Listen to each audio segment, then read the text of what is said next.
આંબો ભળીને મારો ભાઈબંધ કે હાલો આપણે કેરી પાડીએ. પછી શું દિવાલ માથે ચડીને કેરી પાડતા હતા ને બન્યું કાક આવું.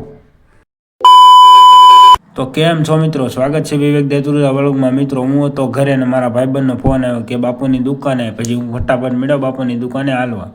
દુકાને પહોંચી ગયો ને મારો ભાઈબંધ કે આંબો છે ને આપણે કેરી ખાવાની થાય છે. મેં કીધું કેરી નથી ખાવી આપણે. મેં એને કીધું કેરી નથી ખાવી, તારે આમાંથી કાંઈ ભાગ ખાવો હોય તો ખાઈ લે. જો તારે આ વેફર ખાવી હોય ને તો વેફર પણ ખાઈ લે, પણ આપણે કેરી ખાવાની નથી.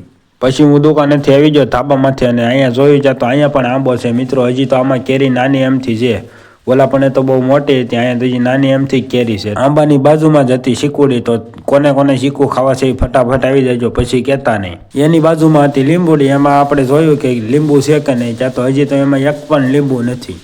આજે તડકો મિત્રો બહુ લાગતો હતો. તમારે એ બાજુ કેવો તડકો પડે એ કોમેન્ટ કરી દેજો. મિત્રો તમને કહેતા તો ભૂલી જાઓ, આપણે નવા ચપ્પલ લીધા હતા, એ પહેરી પણ લીધા છે, તો કેવા લાગે છે એ કોમેન્ટ કરવાનું ભૂલતા નહીં. તો આને કહેવાય બાલાજીની વેફર. તમે તો કોઈ દી જોઈ જ નહીં હોય.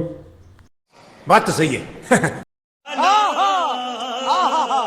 પછી તો ફટાફટ ધાબેથી નીચે ઉતરીને આવી જાવ સીધો મઢે ઝાડવાને જોવા કે કોઈ પાણી પાયું છે કે નહીં. પછી તો ઝાડવાને પાણી પાયું હતું ને હું ત્યાંથી ઉપડી ગયો નવા ઘરે જવા. તો મિત્રો 2 દિવસથી તો આપણા બ્લોગ બંધ હતા. હવેથી આપણે ટ્રાય કરીશું કે આપણે ડેઈલી બ્લોગ બનાવી.